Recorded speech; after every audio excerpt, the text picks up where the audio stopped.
সুপ্রিয় দর্শক, আমি মুস্তফা দানিশ স্বাগত জানাচ্ছি সম্পাদকীয়তে। আজকের আলোচনার বিষয় সীমান্ত হত্যা প্রতিশ্রুতিতেই সীমাবদ্ধ। আর এ নিয়ে আলোচনার জন্য আমাদের স্টুডিওতে উপস্থিত আছেন প্রথমেই মেজর জেনারেল অবসরপ্রাপ্ত মোহাম্মদ আলী শিকদার, নিরাপত্তা বিশ্লেষক এবং কলামিস্ট। মাঝখানে আছেন অধ্যাপক ডক্টর তারেক শামসুর রহমান, আন্তর্জাতিক সম্পর্ক বিশ্লেষক। ওই প্রান্তে আছেন ফরিদ হোসেন, সিনিয়র সাংবাদিক। তবে আলোচনা শুরুর আগেই চলুন দেখে নিই এখনকার প্রধান সংবাদগুলো। মৃত্যুদণ্ডপ্রাপ্ত জামাত নেতা মুজাহিদের রিভিউ আবেদনের শুনানি শেষ, রায় ঘোষণা কাল। একই দিনে হবে সাকা চৌধুরীর রিভিউ শুনানি।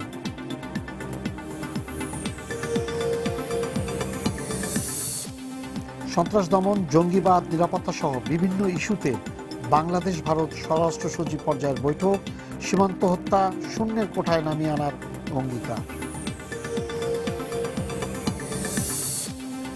চট্টগ্রামে শিশু ইয়াসিন হত্যার দায়ে 4 জনের ফাঁসির আদেশ। ফরিদপুরে নবম শ্রেণীর ছাত্রীকে ধর্ষণের পর হত্যা মামলায় 4 জনের মৃত্যুদণ্ড।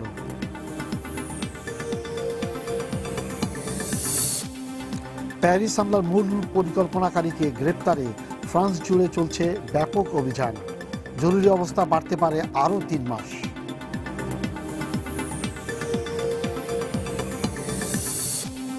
এবং বিশ্বকাপ বাছাই পর্বে টিম কাহিলের হ্যাটট্রিকে অস্ট্রেলিয়া 4-0 গোলে হারালো স্বাগতিক বাংলাদেশকে। রাতেই স্বদেশ রওনা সফরকারীদের।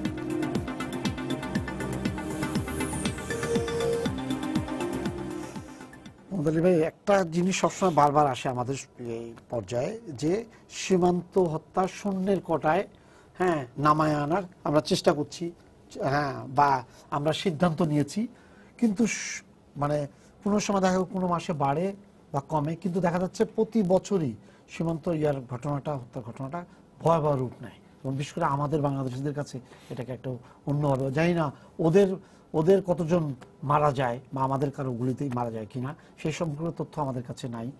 কিন্তু আমাদের যে বাংলাদেশিরা মারা যায়, এটা নিয়ে কিন্তু আমাদের দেশে প্রচণ্ড রিয়াকশন, এবং মানবাধিকারীরাও বলে যে এভাবে এটা ফেলানি তার একটা সবচেয়ে উৎকৃষ্ট উদাহরণ হিসেবে দাঁড়ায় আছে। আমি বলবো, এটা তো আপনি যে বর্ণনাটি দিলেন এটা তো বাস্তব সবাই আমরা দেখছি। তো এই ঘটনা যদি আমরা দেখে থাকি, আমরা দেখছি যে টপ লেভেলে, রাজনৈতিক লেভেলে কিন্তু কমিটমেন্টটা আমাদের কাছে আন্তরিক মনে হয় দুই দেশেরই, যে এরকম হত্যাকাণ্ড হওয়া উচিত নয়, এটা বন্ধ করতে হবে। এবং যেহেতু তারা আন্তরিক, সেখানে আমরা এই ঘোষণা দেখি এবং ইত্যাদি দেখি, কিন্তু বাস্তবে গ্রাউন্ডে যে কিন্তু তার বাস্তবায়ন আমরা দেখতে পাচ্ছি। এটি হলো সমস্যা। তো এখন একটি ঘটনা যখন এরকম ঘটছে, সর্বোচ্চ পর্যায়ে যখন এটা কমিটমেন্ট আসছে যে এটা বন্ধ করা হবে, তাহলে কিন্তু আমাদের দেখা উচিত যে কেন হচ্ছে না, গ্রাউন্ড লেভেলের সমস্যাটাই কোথায়। আর যে কোনো কিছুর বিষয় হলো যে কিছু থাকে, আমরা বলি সিমটম, আর কিছু হলো রুট কজেস। তখন আপনি সিমটম যখন করতে যাবেন, তখন হয়তো কোরামিন দিয়ে আপাতত হয়তো লাইন রক্ষাকারী বাহিনী, সীমান্ত বাহিনী ইত্যাদি দিয়ে হয়তো আপনি কোরামিন দিয়ে কিছু, যেটা আপনি বললেন কোনো সময় কমবে কোনো সময় উঠবে, যেরকম কোরামিন দিয়ে জ্বর একবার নামায় একবার কমায়, তো সেটি হয়। কিন্তু আপনার রুট কজে যদি আপনি না যেতে পারেন, সেটা যদি উৎখাত না হয়, তাহলে কিন্তু এটি কখনো বন্ধ হবে না। তো সেখানে রুট কজটা কি আমাদের কিন্তু দেখার দরকার। সেটি কিন্তু আমাদের যে সীমান্তের যে ব্যবস্থাপনা এবং সীমান্তে যে বাস্তবতা বিরাজ করে, আমাদের সীমান্তে বেশিরভাগ জায়গায় আমরা দেখি আমাদের কিন্তু দরিদ্র শ্রেণীর মানুষ বেশি রকম সীমান্ত এলাকায় বসবাস করে, এবং ইন্ডিয়া তো প্রায় একই রকম অবস্থা। তো এই যে যখন চোরা কারবারি বা চোরাচালান হয়, তখন দুই দেশের মানুষের একটা যোগ সাদস্য হয়, যোগ সাদস্যে চোরাচালানটি হচ্ছে। তো দুই দেশের মানুষের যোগ সাদস্যে যখন চোরাচালান হচ্ছে, এবং কোনো কোনো সময় কিন্তু আমরা এরকম অভিযোগ পেয়েছি যে দুই দেশেরই সীমান্ত রক্ষী যারা আছে, কখন কখন এরকম অভিযোগ আমরা দেখছি, তাদেরও একটা মানে সাম কাইন্ড অফ একটা ভিসাস সার্কেলের সাথে তারাও অনেক সময় জড়িত, এটা থেকে যায়। তো এখন রাষ্ট্রের পলিসি যে সীমান্তে এটা চলবে না, কিন্তু আমরা যদি দেখি প্রধানত যে স্মাগলিং যেটা হচ্ছে, বহু আইটেম আসে ইন্ডিয়া থেকে, আমাদের থেকেও কিছু কিছু মাঝে মাঝে যায়। তো ইন্ডিয়া থেকে বড় ধরনের যেটা আমরা দেখছি যে ঘটনাগুলি ঘটছে, সেটা কিন্তু গরু আমদানি নিয়ে। এখন এখানে কিন্তু একটা সাপ্লাই অ্যান্ড ডিমান্ডের একটা প্রশ্ন এসে যাচ্ছে। আমাদের কিন্তু ডিমান্ড আছে অনেক বেশি। সেটা বৈধভাবে একটু জটুক আসছে তার একেবারে কিছুই না।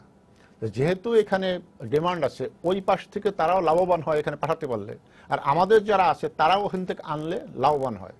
তো এইখানে যখন একটা অর্থনৈতিক বিষয় প্রবলভাবে জড়িত, তখন কিন্তু মানুষ সেখানে প্রভোগ হচ্ছে এটি করবার জন্য। সেটি কিন্তু আপনি বন্ধ করার জন্য রাষ্ট্রীয়ভাবে কোনো ব্যবস্থা দুই দেশের কিন্তু আমি কোনো আলোচনার মাধ্যমে কখনো দেখিনি। এখন এটা যেমন একসময় একটা কথা ছিল যে এই গরুটাকে বৈধ আমদানি করা যায় কিনা, যদি সমস্ত বৈধ পথ খুলে দেওয়া যায়, বৈধ করা যায়, একটা আমদানির যেটা হয় ব্যবস্থা যদি করা যায়, তাহলে তো চোরা কারবারি আর কমে আসবে, সক্রিয় থাকতে পারবে না, অনেক কমে যাবে, কারণ আপনি চাহিদার সিস্টেমে চলে আসবে তখন। তো সেটা যদি হতো, সেটা কিন্তু একটি সমাধান হতে পারত রুট কজের, কিন্তু সেটা কিন্তু কখনো সেই উদ্যোগ কোনো সরকারের পক্ষ থেকে নেওয়া হয়েছে বলে আমরা দেখিনি। এখন বিষয়টি আরো কঠিন হয়ে গেছে। কেন কঠিন হয়ে গেছে? বর্তমান ভারতে যারা ক্ষমতায় আছেন তাদের পিছনে যে একটা হিন্দু ধর্মবাদী একটি শক্তি আমরা বলবো যে তাদের সাথে আছেন এবং খুব শক্তিশালী অবস্থানেই আছেন। তারা এই গরুকে নিয়ে তাদের একটা ধর্মীয় একটা সংবেদনশীলতা আছে।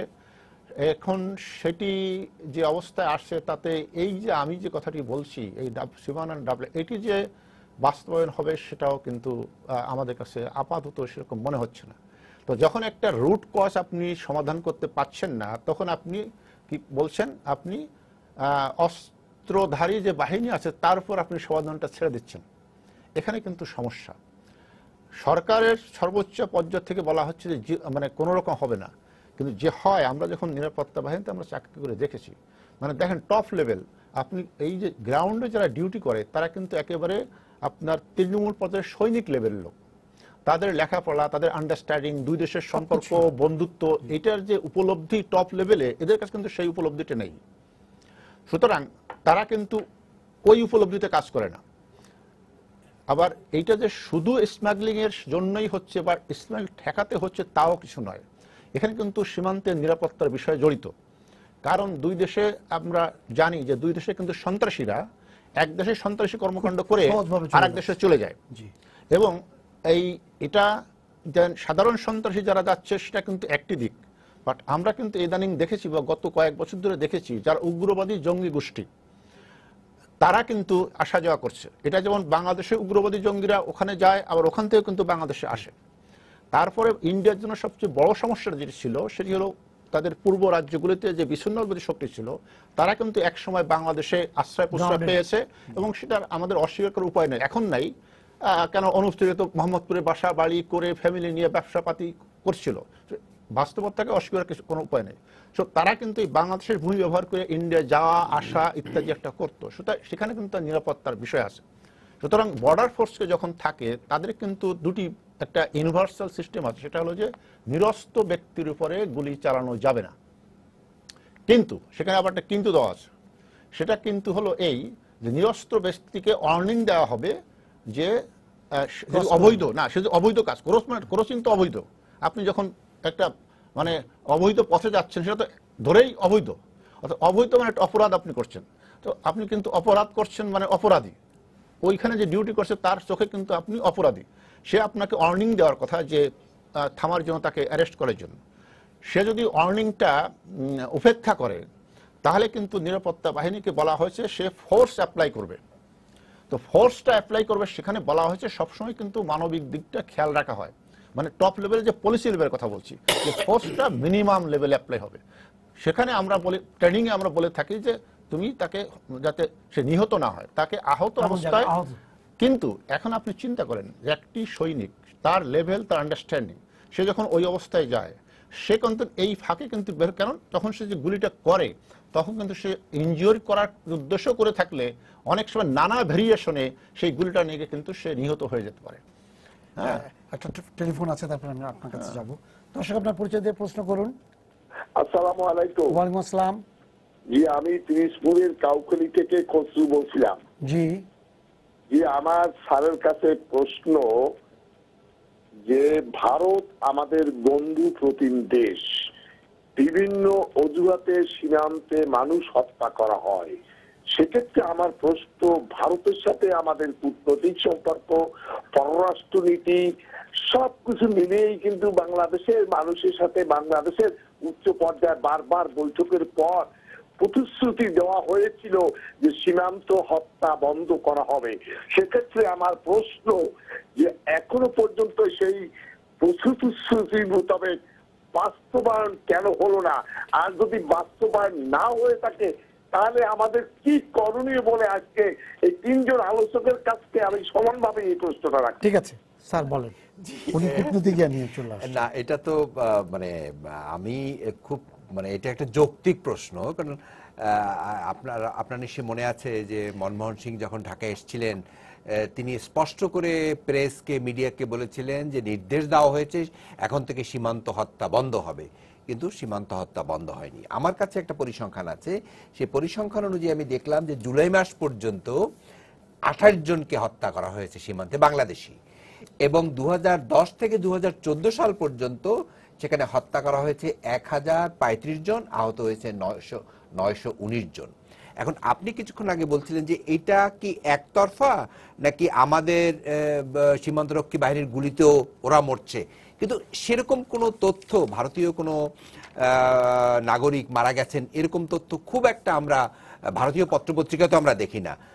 এবং এটা ধরেই নিতে পারি যে আমাদের সীমান্তরক্ষী বাহিনী, আমাদের টলারেন্সটা অনেক বেশি, তারা আমাদের মোটামুটি ভাবে টপ লেভেল যা বলে এবং তারা এক্সিকিউট করে, বক্তব্য জি অ্যাবসলিউটলি এটা এক্সিকিউট করে, এবং যে কারণে হত্যাটা কম হয়।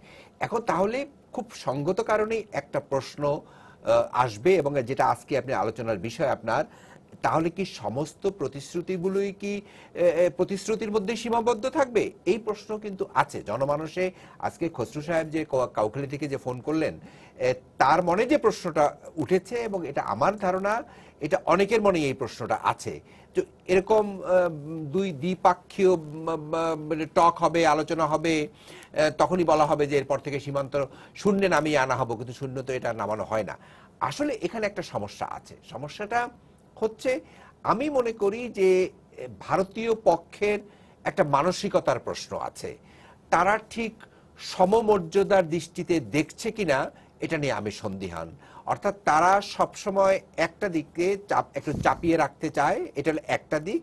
দ্বিতীয় দিক, তারা এটা মনে করে যে স্মাগলিং এর জন্য, যেটা শিকদার সাহেব বললেন যে মূলত গরু ব্যবসায়ীদের ক্ষেত্রে এটা বেশি হয়, এই হত্যাকাণ্ডটা অবৈধভাবে গরু আনা নেওয়া হয়, এবং এই যখন এই অবৈধভাবে যখন গরু আনা নেওয়া হয় তখনই এই ধরনের ব্যবসায়ীরা আহত হন, নিহত হন।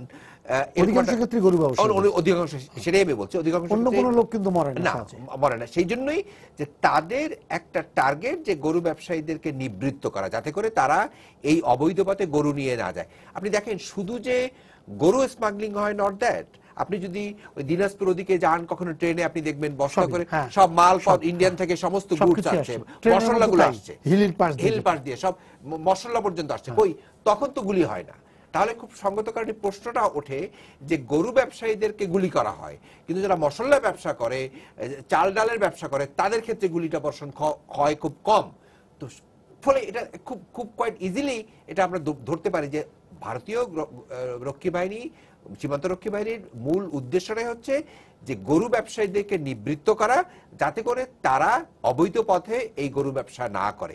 এখানেই হচ্ছে আসল জিনিসটা, যে তাহলে আমরা যদি জানি, আমাদের কাছে যদি তথ্যই থাকে যে এখানে এই গরু ব্যবসায়ীদের কারণে একটা জটিলতা তৈরি হয়েছে, তাহলে কেন এই গরু ব্যবসাটাকে লিগালি আমরা করলাম না?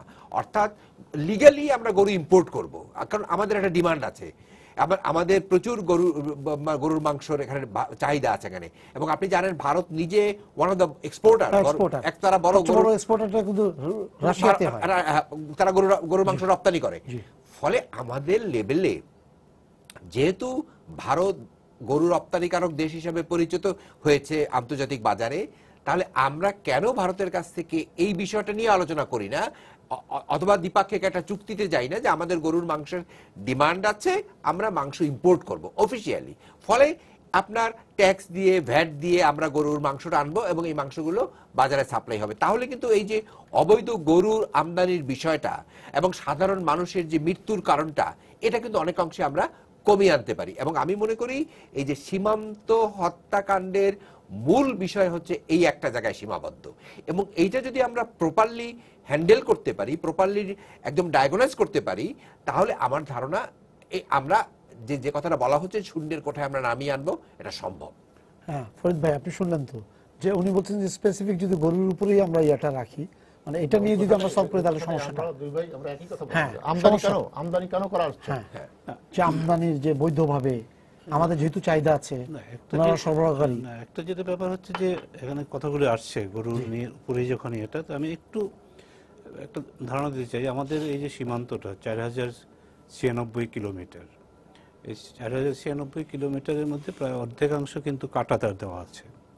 অর্থাৎ এই যে ভারতের দৃষ্টিভঙ্গিটা, যে কোনো সরকারই থাকুক, এগুলো বিভিন্ন সময় হয়েছে, তো এই দৃষ্টিভঙ্গিটা হচ্ছে যে বাংলাদেশ থেকে অবৈধ অনুপ্রবেশকারী, বাংলাদেশ থেকে শুধু চোরাচালানের ব্যাপারটা, অর্থাৎ বাংলাদেশকে এই কাঁটাতার দেওয়াটা মানেই হচ্ছে যে বাংলাদেশকে আপনি একটা দায়ের মধ্যে, যে ঘটনাটা হচ্ছে বাংলাদেশ থেকেই যায়, এবং বাংলাদেশ থেকে যায় বলে আমরা সীমান্ত এই যে 4096 কিলোমিটার, এখানে অনেক ফাঁক ফোকর, তারপরে আপনার নদী আছে, বিভিন্ন রকমের আছে, এখান দিয়ে যেমন যে কোনো জায়গা দিয়ে যে কোনো জায়গা দিয়ে আপনি ঢুকে পড়তে পারেন, আসতে পারেন, যে কারণে সন্ত্রাসীরাও এই দুই দেশে এটাকে ব্যবহার করে। ক্রস বর্ডার অপরাধী, সন্ত্রাসী ছাড়াও যারা সাধারণভাবে অপরাধী, তারাও কিন্তু যখন তখন যেতে পারত।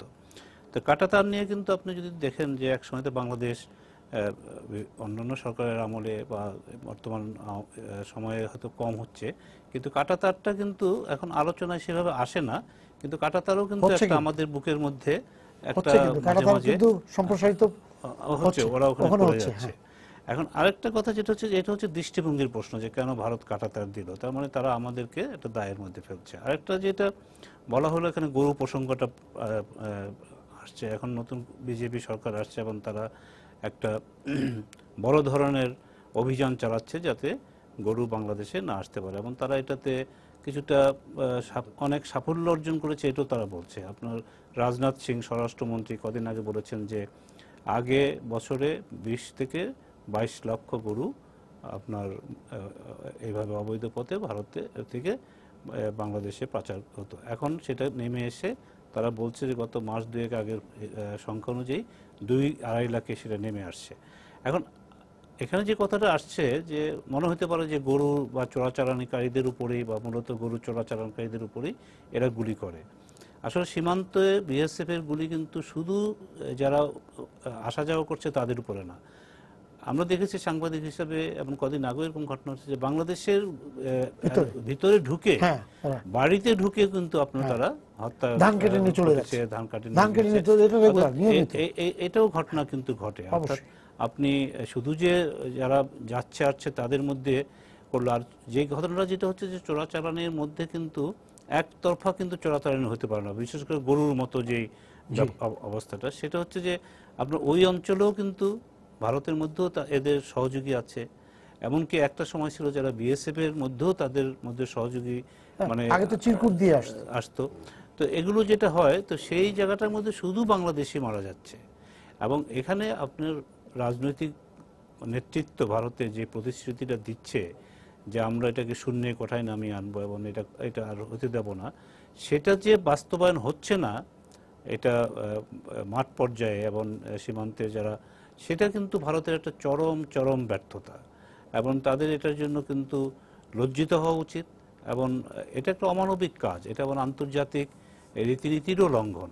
আরেকটা আমাদের কিন্তু আমি যেটা জানি যে সেটা হচ্ছে এই যে আলোচনাগুলো হয়, বর্ডার ম্যানেজমেন্ট গাইডলাইন আছে, এটা দুই দেশে কিন্তু স্বাক্ষর করেছে। বর্ডার ম্যানেজমেন্ট গাইডলাইনে কিন্তু এই চোরা কারবারিদের ব্যাপারে যেটা বলা হয়েছে, অনুপ্রবেশকারীদের বেলাও যেটা বলা হয়েছে, সেটা হচ্ছে যে আপনি তাদেরকে গুলি করবেন না, তাদেরকে ধরে আপনি গ্রেপ্তার করে আপনার জেলে নিন, তারপর বিচার করুন। এই যে কদিন আগে আপনি যেমন নূর হোসেন আমাদের, তিনি তো গিয়েছিলেন, তাকে তো গুলি করা হয়নি। কদিন আগে সালাউদ্দিন আপনার বিএনপি নেতা, তিনি তো গেলেন, তাকে তো গুলি করা হয়নি। এরকম আমাদের এখানে সন্ত্রাসের দায়ে পালিয়ে অনেকেই গেছে, তাদেরকে তো গুলি করা হয়নি, কিন্তু তাদেরকে গ্রেপ্তার করা হয়েছে। কেউ গ্রেপ্তার হয়নি সেটা অন্য কথা, কিন্তু অনেকেই কিন্তু গ্রেপ্তার হয়েছেন, তাদেরকে বিচারের সম্মুখীন হতে হয়েছে। কিন্তু এটা আমাদের মাথায় কিছুতেই ঢোকে না যে ভারতের দিল্লিতে রাজনৈতিক নেতৃত্ব যে কথাটা বলছে যে আমরা এটা শূন্যের কোঠায় নামিয়ে আনবো এবং আমরা চাই না, নির্দেশ দেওয়া হয়েছে, সেই নির্দেশনাটা কেন সীমান্তে সেটা পালন করা হয় না? তো এখানে ধরুন যে একটা জিনিস যেটা আমরা জানি যে কতগুলো জটিলতার ব্যাপার আছে, জটিলতা আমি বলবো না, এটা এখানে যেমন বাংলা ভাষাভাষী কোনো বিএসএফ এর লোক কিন্তু নেই, সদস্যরা কিন্তু সবাই মানে ভারতের অন্যত্র থেকে আসে, যারা হিন্দি, উর্দু বা এই ধরনের কথা বলে, যারা এখানে আমাদের এটা নিয়ে তাদের বক্তব্য হচ্ছে এটা হলে পরে আরো বেশি সখ্যতা বাড়বে ইত্যাদি হবে, দুই দেশের মধ্যে এটা আরো বাড়বে। কিন্তু আমাদের যেটা মানে এখানে যেটা মুদ্রা কথাটা যেটা এই গতকাল বা আজকে যে বৈঠকটা শেষ হলো 2 দিনের, সেখানেও কিন্তু একই কথা বলা হয়েছে, তাই না? যে আমরা কিন্তু এবারের বৈঠকে একটা ভিন্নতর মাত্রা পেয়েছে, সেটা হচ্ছে যে চোরাচালানির অন্য দিকগুলোর চেয়ে গরুর উপরেই হচ্ছে গিয়ে মানে মূল কথাটা আসছে। কারণ বিজেপি বর্তমানে যে ওখানে আরএসএস বলুন, বিজেপি সরকার বলুন, তারা যেভাবে একটা প্রচারণা চালিয়েছে যে গো মাংস ভক্ষণ করার বিরুদ্ধে, এটা তো আপনি জানেন যে ভারতের ভিতরে 2-1 মুসলমানকে এই অভিযোগে পিটিয়ে মাংস খেয়েছে, এটা দুঃখজনক এবং এটা নিঃসন্দেহে। তবে আমরা যারা এখান থেকে, আমরা তো বলতে পারি না যে অবৈধভাবে একটা জিনিসকে আমি সমর্থন করতে পারি না।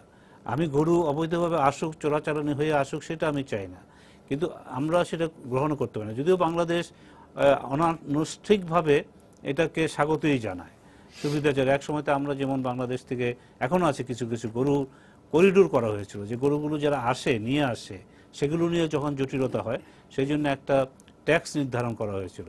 সেটা শুধু বাংলাদেশই করেছে তার নিজস্ব নিয়ম অনুযায়ী। এটা ভারত সেখানে কিন্তু কোনো সহায়তাদের ছিল না, কিন্তু ভারত এর আগের সরকারগুলো যেটা করেছে, তারা এটাকে কি বলে যে চোখ বুজে থাকতো, ইগনোর করতো, যেটা উপেক্ষা করতো। তবে আমরা মনে করি যে এই জায়গাটার মধ্যে আমার এই প্রশ্নে যে কথাটা, যে শুধু প্রতিশ্রুতি দিয়ে ভারত বাংলাদেশ সীমান্তে অনেক অগ্রগতি হয়েছে, কিন্তু এই জায়গাটায় কেন অগ্রগতি হবে না, এটা কেন সম্ভব হচ্ছে না, এটা নিঃসন্দেহে আমাদের জন্য একটা টেলিফোন আছে। পরে আমরা মোহাম্মদ আলী শিকদারের কাছে যাব। দর্শক, আপনার পরিচয় দিয়ে প্রশ্ন করুন। আসসালামু আলাইকুম, আমার নাম দিদার, আমি চিটাং থেকে বলছি। আমি একজন যুক্তরাষ্ট্র প্রবাসী। আমার কোশ্চেন হলো, মেক্সিকো থেকে প্রতিদিন হাজার হাজার মেক্সিকান লোক আমেরিকাতে অবৈধভাবে প্রবেশ করে। এরা কাজের জন্য আসে, এরা আবার চলে যায়, এবং এদের মধ্যে কেউ কেউ আবার মনে করেন অবৈধ নেশা জাতীয় দ্রব্য, যেমন হেরোইন বলেন, গাঁজা বলেন, এগুলো ওরা আমেরিকাতে আনে। এরা ধরা পড়ে, কেউ ধরা পড়ে না, কিন্তু এর গুলি করা হচ্ছে না। আমেরিকাতে এত সফিস্টিকেটেড টেকনোলজি, ওরা ধরা পড়ে কিন্তু ওরা গুলি করতেছে না। অথচ আমাদের দেশে প্রতিনিয়ত মানুষ মারা যাচ্ছে, শুনতেছি গরু ব্যবসায়ী, এরা তো গরু নিয়ে আসতেছে, গুলি খাচ্ছে। আর আমাদের দেশ যতই চেষ্টা করুক না কেন, এটা আমার মনে হয় না কোনো দেশে এটা বন্ধ করতে পারবে। আসা যাওয়া, স্মাগল, এগুলো চলতেই থাকবে। কিন্তু ভারত আমাদের এত বন্ধু দেশ, আমরা প্রায় $20 বিলিয়ন ইম্পোর্ট করি ভারত থেকে। ভারত অলওয়েজ কথা দিচ্ছে বর্ডার কিলিং বন্ধ হয়ে যাবে, কিন্তু আমার মনে হয় সামহার সামথিং রং। আমাদের কূটনৈতিক সম্পর্কটা হয়তো অত স্ট্রং না, বা অত সিরিয়াসলি নিচ্ছে না, যার কারণে মনে হয় মানুষগুলো মারা যাচ্ছে প্রতিদিন। ঠিক আছে, আচ্ছা আমার একটা জিনিস জানা দরকার, সেটা আমরা যেমন গরু নিয়ে বলছিলাম যে গরু নিয়ে এটা এইভাবে হতে পারে, আপনি যেভাবে বললেন, কিন্তু মাদক নিয়ে কিন্তু আমাদের এখন একটা বিরাট সমস্যা। আমাদের বর্ডার এলাকায় যে জেলাগুলো আছে, এখানকার তরুণ সমাজের যে করুণ অবস্থা, এবং তার পিছনে মেইন ইয়া কিন্তু এই মাদক চোরা কারবারের ইয়েটা। এই জায়গাতে কিন্তু কোনো মতেই কোনো কিছু আমরা শুনছি না যেটা কমে গেছে। মানে তাহলে মনে করেন যে গরুর ক্ষেত্রে বা অন্য কোনো জিনিসের ক্ষেত্রে, ইয়ার ক্ষেত্রে এটা যেভাবে কার্যকর হচ্ছে, মাদকের ক্ষেত্রে এটা কিন্তু আমাদের দেশ থেকে ওই দেশে যায় না, পুরোটাই আসছে কিন্তু ওই দেশ থেকে। ঠিক আছে, ওরা পাঠিয়ে দিচ্ছে, ওরা গরু পাঠাচ্ছে না বলে বা গরু বন্ধ করে রাখছে বলে কিন্তু আমাদেরকে এই পথ অবলম্বন করতে হচ্ছে, বা আমাদের মানুষ মারা যাচ্ছে। কিন্তু মাদক পুরোটাই আসছে ওই পাশ থেকে, আমরা কেন এটা বন্ধ করতে পারছি না? এইটা ধরেন যে সীমান্তের যে ব্যবস্থাপনা আছে, আর এটা হলো যে ধরেন আপনি দেখবেন যে এই মাদকের যে চোরাচালান আসছে, এটা মিয়ানমার থেকেও আসছে, ইন্ডিয়া থেকেও আসছে। তো এইটা কিন্তু আলোচনাও কিন্তু আমরা দেখি না, মানে টপ লেভেলে চোরাচালান নিয়ে কিন্তু আলোচনা হচ্ছে, এটা যাও নিচের লেভেলে হচ্ছে না, শূন্য কোঠা আনার জন্য তারা প্রতিশ্রুতিবদ্ধ হচ্ছে, বৈঠক হচ্ছে, আলোচনা হচ্ছে, এই বিষয়টি কিন্তু না। তবে আজকে একটা ড্রাগের বিষয় প্রশ্নটি আসছে যে ড্রাগ বন্ধ করতে হবে। তো এখন এই যে আপনি যেটাকে বললেন যে সেই যে সীমান্ত দিয়ে আপনার ওই যে ফ্যান্সি ডিল, তো এটি এখন তো আমাদের দেশে নিষিদ্ধ, আমাদের নিষিদ্ধ, এবং আমাদের এটাই মানে আমরা মাদক বা ড্রাগ হিসেবে যেটা আমরা এখানে ব্যবহার হচ্ছে বা আমরা আমাদের সেখানে নিষিদ্ধ এটা। তো এটি এখন কিভাবে বন্ধ করা যায় সেটি যেমন একটা ম্যাক্রো লেভেলে, রাজনৈতিক লেভেলে আলোচনা হওয়া দরকার, কিন্তু সেটা কিন্তু বিস্তারিত কোনো কিছু আমরা জানতে পারি না, কখনোই আসেনি এই বিষয়টা আমরা বুঝতে পারি। হ্যাঁ, এটা আমরা বুঝতে পারিনি, বা দুই দেশের অবস্থানটা কি, মানে রাষ্ট্রীয় অবস্থান, সেটা কিন্তু আমাদের কাছে পরিষ্কার না।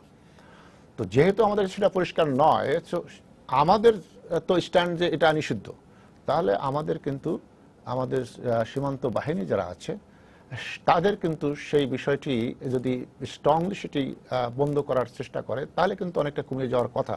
কিন্তু এখানেও কিন্তু আমরা দেখি বিভিন্ন সময় এই যে চোরাচালান যখন হয় তখন কিন্তু উভয় দেশের যারা চোরাচালানের সাথে জড়িত সাধারণ মানুষ তারাও যেমন আছে, আমি আমার প্রথম বক্তব্যে বলেছি, যারা সীমান্ত রক্ষী বাহিনী আছে তাদের মধ্যে কিন্তু একটি নেক্সাসের সৃষ্টি হয়ে যায়, যার জন্য এটা হয়। তো এটি বন্ধ করতে হলে আমাদের যে বর্ডার ম্যানেজমেন্টের যে গাইডলাইন আছে, তারপরেও আমরা বিভিন্ন সময় এটি নিয়ে যখন আলোচনা করেছি, আমরা বলেছি যে উভয় দেশের পেট্রোল ম্যানেজমেন্টে যদি যৌথ পেট্রোলিং করা যায়, যৌথভাবে আপনার যে প্রশিক্ষণ আছে, যদিও আজকে এটা আমার কাছে পজিটিভ নিউজই মনে হয়েছে যে যৌথভাবে প্রশিক্ষণ হবে সীমান্তরক্ষী বাহিনীর মধ্যে। এটা হলে দুটি জিনিস হবে, একটা হলো যে আন্ডারস্ট্যান্ডিংটা তাদের মধ্যে ভালো হবে, যোগাযোগ ব্যবস্থাটা ভালো হবে, একই সাথে উভয় দেশের যে আন্ডারস্ট্যান্ডিং যে আমরা এই মাদক আমাদের দেশে আসতে দেবো না, এটা আমাদের দেশ অবৈধ। ভারতে নিশ্চয়ই এটা বৈধ, তার কারণ ভারতে বৈধ না হতো তাহলে তারা লাইসেন্স না দিলে এখানে ফ্যাক্টরি হতে পারতো না, নিশ্চয়ই ভারতে এটা বৈধ। তাহলে সেইখানে আমাদের যেহেতু বৈধ নয়, সেজন্য কিন্তু এটি বন্ধ করবার জন্য আমাদের ভারতের যেমন টপ লেভেলেও আমাদের এটি উত্থাপন করা দরকার যে কিভাবে এটি রোধ করা যায়, আর হলো যে এই আমরা গ্রাউন্ড লেভেলে আমাদের যে সীমান্ত রক্ষী বাহিনী তারাও এটা করা যায়। কিন্তু অ্যাকচুয়ালি আপনি যে কোনো চোরাচালানটা নিয়ে তো আমরা মেইন কথা বলছি, অন্য বড় বিষয় আছে, কিন্তু যেহেতু আলোচনা এখানে হচ্ছে সেটি যদি বন্ধ করতে হয় তাহলে একটা হলো রুট কজ, যেটা আমরা আলোচনা করলাম কিছুটা, আর একটা হলো যে এই রুট কজ যতদিন সমাধান না হচ্ছে আমাদের দুই দেশের যে বর্ডার বাহিনী আছে তাদের মধ্যে আন্ডারস্ট্যান্ডিং, যৌথ ম্যানেজমেন্ট, বর্ডার ম্যানেজমেন্ট, যৌথ পেট্রোলিং, যদি যৌথ পেট্রোলিং হয় তাহলে কিন্তু একটি জায়গায় মনে করেন 2 কিলোমিটার 3 কিলোমিটার নিয়ে পরপর একটা বিওপি আছে, তো 2 বিওপি থেকে যদি উভয় একসঙ্গে ডিউটি করে তাহলে কিন্তু এই গুলির প্রবণতা অনেক কমে যাবে। কারণটা হলো যে আন্ডারস্ট্যান্ডিং, তারপরে আমি আছি আপনি আছি, আমরা একসঙ্গে ডিউটি করছি, তো কার উপর গুলি করছি কে, তো সেখানে কিন্তু গুলিটা হবে না, কথা বলতে পারবে না, ডোন্ট ফায়ার, আমরা দেখছি। তো এইটা কিন্তু আমরা প্রচন্ডভাবে আমরা এটা সাজেশন দিয়ে আসছি যে যৌথ পেট্রোলিং, কিন্তু এটা একবার আমরা শুনেছিলাম যেটি হবে, কিন্তু সেটি কার্যকর দেখছি না। হয়তো যারা দায়িত্বপ্রাপ্ত আছেন তারাও হয়তো কোনো ব্যাখ্যা আমাদের দিচ্ছে না, যার জন্য আমরা বলতে পারছি না যে কেন এটি কার্যকর হচ্ছে না। বাট আমাদের কাছে মনে হয়েছে যে যৌথ পেট্রোলিং ছাড়া এটি যৌথ পেট্রোলিং, আরটা আমরা বলেছিলাম যে যৌথ ওয়াচ টাওয়ার, বড় বড় ওয়াচ টাওয়ার হয়, সেখানে যৌথ ওয়াচ টাওয়ার যদি থাকে, অর্থাৎ তাদের লোকও থাকবে আমাদের লোকও থাকবে, সুতরাং যে কোনো দুই পাশে দেখবে এবং যা হবে যৌথ অ্যাকশন হবে। যদি কোনো অ্যাকশন যেতে হয় যৌথ অ্যাকশন হবে, সেটি যদি উভয় দেশের নিরাপত্তার বিষয় হয় বা অন্য কোনো যেটা হয়, তাহলে কিন্তু এইটা অনেক অংশে কমে আসবে, অনেক অংশে কমে আসবে। হ্যাঁ, আপনার সাথে যাওয়ার আগে একটা জিনিসের ফোন আছে। দর্শক, আপনার পরিচয় দিয়ে প্রশ্ন করুন। হ্যালো, জি বলেন, আপনার পরিচয়টা দিন। আমার প্রশ্নটা হলো যে বাংলাদেশ ভারত থেকে যে এই চিঠি আসে বা অন্যান্য মাদক দ্রব্য গুলো আসে, তার জন্য কোনো লোক গুলিবিদ্ধ হয় না, এবং অবৈধ কোনো জিনিস ভারত থেকে আসার সময় ভারত পক্ষ থেকে কোনো রকম বাধা বা কোনো গুলি করা হয় না। অথচ গরু ব্যবসায়ীদের উপরে শুধু তাই নয়, এই কিছুদিন আগেও শুনছিলাম বাংলাদেশের অভ্যন্তরে ঢুকে কিছু লোকদেরকে মারপিট করা হলো, গুলি করা হলো। এটার ব্যাপারে এই যে আমরা টকশো শুনছি বা আপনারা যারা টকশো করছেন, এর সঠিক সঠিক কি প্রায়শ্চিত্ত হবে, এটাই আমার একটু জানার ব্যাপার।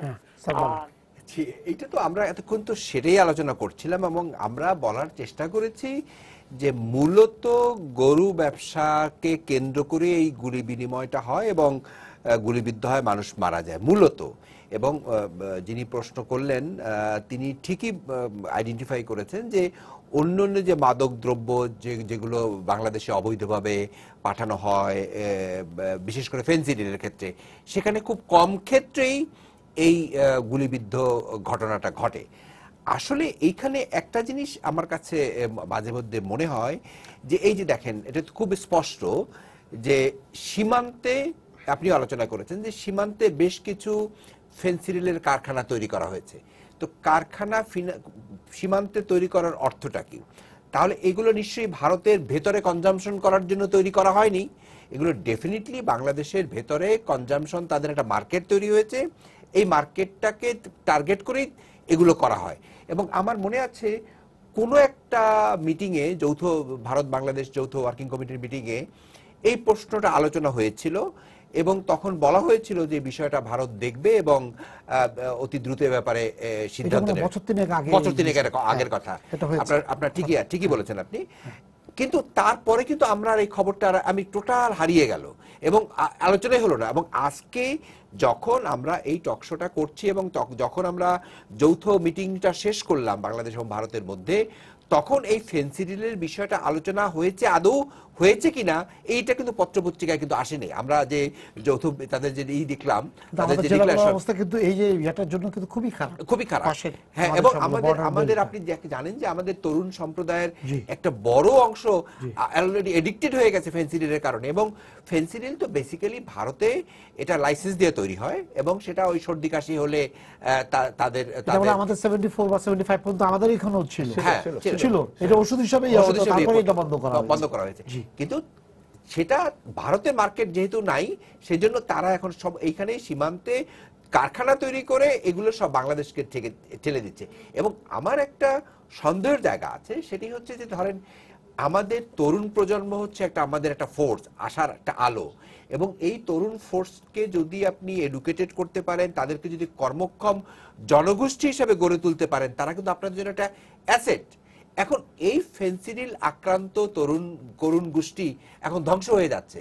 আমরা এত বলার পরও কিন্তু ফেনসিডিল বন্ধ হচ্ছে না। একদিকে পার্বত্য চট্টগ্রাম মায়ানমার থেকে আসছে আপনার ইয়াবা, আর ভারত থেকে আমাদের ঢুকছে ফেনসিডিল। অথচ এই কথাগুলো কিন্তু পত্রপত্রিকায় একাধিকবার আলোচনা হয়েছে এবং ঢাকা শহরে কতগুলো স্পট আছে সেগুলো পত্রপত্রিকায় আলোচনা হয়েছে, বলা হয়েছে যে এইখানে স্পটে এগুলো বিক্রি হয়। এবং মাদক কন্ট্রোল অধিদপ্তর তারাও একাধিকবার বলেছে, কিন্তু এটা কন্ট্রোল হয়নি। আসলে মূল বিষয়টা ওই একটা জায়গাতে যে আমাদের দ্বিপাক্ষিক আলোচনায় যতদিন পর্যন্ত না আমরা আমাদের অবস্থানকে শক্তিশালী করতে পারবো, যতদিন পর্যন্ত না আমরা জোরালোভাবে বলতে পারবো যে এই ফেনসিডিলটা বন্ধ করতে হবে কারখানাগুলো, ততদিন পর্যন্ত ভারত আমাদের দিকে আদৌ দৃষ্টি দেবে না এবং তারা করবে না। একটা দিক। সেকেন্ড দিক, যেহেতু গরু আমদানির ব্যাপারটা নিয়ে এটা বহুত একটা খোদ ভারতের ভেতরেই একটা বিতর্কের বিষয় পরিণত হয়েছে, যেহেতু তারা ধর্মীয়ভাবে গরুকে মা হিসাবে বিবেচনা করে। ফলে ভারত যেহেতু মাংস রপ্তানি করে, গোমাংস রপ্তানি করে, আমাদেরকে এখন ওই গোমাংস রপ্তানির বিষয়টার ব্যাপারে আমাদের কনসেন্ট্রেট করতে হবে, যাতে করে আমরা লিগালি বৈধভাবে আমরা গরুর মাংস আমদানি করতে পারি। ফরিদ ভাই, চট্টগ্রাম থেকে যিনি টেলিফোন করেছেন উনি কিন্তু একটা কথা বলেছে যে মেক্সিকোতে রেগুলার যাওয়া আসা করছে, কিন্তু এই চোরা কারবার আসছে, মাদক, আপনি জানেন তো ওইখানে তো আরো ভয়াবহ, মানে যে ইয়াটা যেটা আছে সেটা কিন্তু খুবই ভয়াবহ। মানে মেক্সিকো আর ইয়াতে সবগুলো একদম রাজত্বের মতো চালায়, গুলি করতে করতে আসে, এই ধরনের ঘটনা আছে। তারপরে বলছে যে কিলিংসটা নাই। না, আমি সে কথাটাই বলছিলাম যে আমার আগের কথাগুলো কিন্তু সেটাই ছিল যে ভারতের এই যে বর্ডার ম্যানেজমেন্ট গাইডলাইনে যে কথাটা বলা হলো, যে সেখানে লিথাল উইপন ব্যবহারটাকে এই অনুপ্রবেশকারী বলুন, চোরা কারবারি বলুন, ব্যবহার করাটাকে বলা হয়েছে যে এটা করা যাবে না। এবং যেটা এখানে আরো বলা হলো যে এমনভাবে গুলি করো যে তাকে পায়ে লাগে, কিন্তু এই যে মানবিক ব্যাপারটা তাদের নেই ভারতের, সেখানেই হচ্ছে ভারত কাঠগড়ায় দাঁড়িয়ে আছে। এখানে কিন্তু বাংলাদেশ কোনো ভারতীয়কে কিন্তু করছে না, গুলি করছে না, তাই না? এই কাঠগড়ায় যে দাঁড়িয়ে আছে ভারতের, সেজন্য আমি কিন্তু কথাটা বলেছিলাম যে ভারতের ক্ষমা চাওয়া উচিত। ভারতের যেমন আপনার ফেলানির যে ব্যাপারটা, সেটা যেহেতু ফেলানির ব্যাপারটা কিন্তু এই যে আমাদের দুই দেশের যে সমস্যাটা, কাঁটাতার এবং এই যে আসা যাওয়া, এবং দেখুন শুধু যে ওখানকার মানুষ দরিদ্র তা না, এখানে কিন্তু এক একটা পরিবার কিন্তু বিচ্ছিন্ন হয়ে আছে, তাই না? আপনার এখানে পরিবার, যেমন আমরা কিছু কিছু ইতিবাচক দিক দেখি, বিভিন্ন উৎসবের সময় তারা এই প্রান্তে দাঁড়ায়, ওই প্রান্তে একটু কথা বলে দাঁড়ায়। কদিন আগে একটা মানে আমরা রিপোর্ট দেখলাম যে মেয়েকে বা বোনকে বা ইয়েকে সে 15 বছর ধরে দেখেনি। আবার এটা এখন যেটা করে যে সব জায়গায় কিন্তু একই বছর হয় না, এক একটা সময় সীমান্তের এক একটা জায়গায় হয়। তো এই জিনিসগুলো তো মানে আমরা যে বড় বড় সমস্যা সমাধান করেছি, ছিটমহল বিনিময় হয়েছে, এটা বিরাট 74 সালের সীমান্ত বাস্তবায়ন হচ্ছে, সন্ত্রাসীদের বিনিময় হচ্ছে, আমরা অনুপ চেটিয়াকে ফেরত দিয়ে দিলাম, যদিও একই মাপেন না, কিন্তু তারপরে আমাদের যেটা সর্বোচ্চ চাহিদা ছিল সেটা আপাতত ছিল, সেটা পেলাম। কিন্তু তার মধ্যে এই মানবিক যে ব্যাপারটা, অর্থাৎ এই লোকগুলো কিন্তু আসলে একটা কথা কিন্তু এখানে আসছে, ওরা সেই বিএসএফ আজকে না, বিজেপি আসার আগের থেকেও তারা এই অজুহাতটা দিত যে এরা গরু চোরাচালানকারী। আসলে তারা শুধু গরু চোরাচালানকারীর উপরই গুলি করে তা কিন্তু না। আপনি সাঁতার কাটতে গেলেও কিন্তু, আপনার নিজের জমিতে ধান কাটতে গেলেও কিন্তু অনেক সময় এখানে একটা ব্যাপার। আর একটা জিনিস যেটা আমি বলছি, ফেন্সিডিল নিয়ে কথা বলছি, একটু আমি যোগ করতে চাই। এখানে শুধু ওরা যে লাইসেন্সধারী ওদের ভারতীয়দের ফেন্সিলের কারখানা আছে তা শুধু না, ওটাতে তারা যেটা তাদের মার্কেটে যে ফেন্সিডিলটার জন্য করে শিশুদের এই সর্দি কাশির চিকিৎসা, ওটা না, এটার মধ্যে একটা বিশেষ আলাদা এডিকটিভ যেটাতে ব্যবহার করা হয়, যেটাতে আপনার নেশাটা অনেক বেশি হয়। এই ফেন্সিডিলগুলো কিন্তু ওখানকার বাজারে যে ফেন্সিডিলগুলো যায় সেটা এক ফেন্সিডিল না। এবং এটা শুধু যে এই ফেন্সিডিলগুলো আপনার এটা এখন ধরুন আপনার, আমরা শুধুই যে ভারতীয়দেরকে দায়ী করব তা না। হ্যাঁ, সীমান্তের যদি তারা এমন জায়গায় করে থাকে যেখানে আমাদের আপত্তি করার আছে, কিন্তু তারা যদি এমন একটা জায়গায় করে থাকে যেখানে আমরা আপত্তি করতে পারি না, সেখানে কিন্তু এই বিষয়টা তারা মানবে না। আমাদেরও কিন্তু দায় আছে একটা, যে আমাদেরও সীমান্ত রক্ষী বাহিনী, আমাদেরও যারা অন্য আছে, যেমন ইয়াবার ব্যাপারটা মিয়ানমার থেকে, সেখানে র্যাব থেকে শুরু করে সকলেই কিন্তু জড়িত যে এগুলোকে ধরার জন্য ইয়াবা তারা উদ্ধার করে, চোরাচালানগুলিকে উদ্ধার করে, তারা করে। তো আমাদের জায়গাটাও কিন্তু আমাদের আরো ভিজিলেন্সটা যেটা বাড়াতে হবে। এটা না হলে পরে কিন্তু আমরা দায়ী করলে তো হবে না, কারণ এটা মানে এই না যে আমরা ফেন্সিডিল বা গরুর এই যে বা সীমান্ত হত্যাটা একেবারেই আমি মনে করি যে ভারতীয় দিক থেকে এটা, যেমন মেক্সিকোর কথা বললো, অন্যান্য আমি জানি না যে কোনো সীমান্তে এত মানে ঘন ঘন বা এইভাবে যখন তখন মানে গুলি হয়ে যায়, মারা যায়, এবং এর কোনো দায় দায়িত্ব থাকে না। শুধু আপনার একটা সীমান্ত বৈঠক হয়, বৈঠক হয়ে কখনো কখনো তারা মরদেহ ফেরত দিতে দেরি করে, আবার কখনো কখনো তারা ফেরত দিয়ে দেয়। তো এটা কিন্তু গ্রহণযোগ্য না। আমাদের সময় শেষ হয়ে গেছে, আপনাদের স্টুডিওতে আসার জন্য ধন্যবাদ। সবাইকে শুভেচ্ছা জানিয়ে শেষ করছি আজকের সম্পাদকীয়। আগামীকাল আবারও দেখা হবে রাত 10টায়, দেখার আমন্ত্রণ রইল। শুভরাত্রি।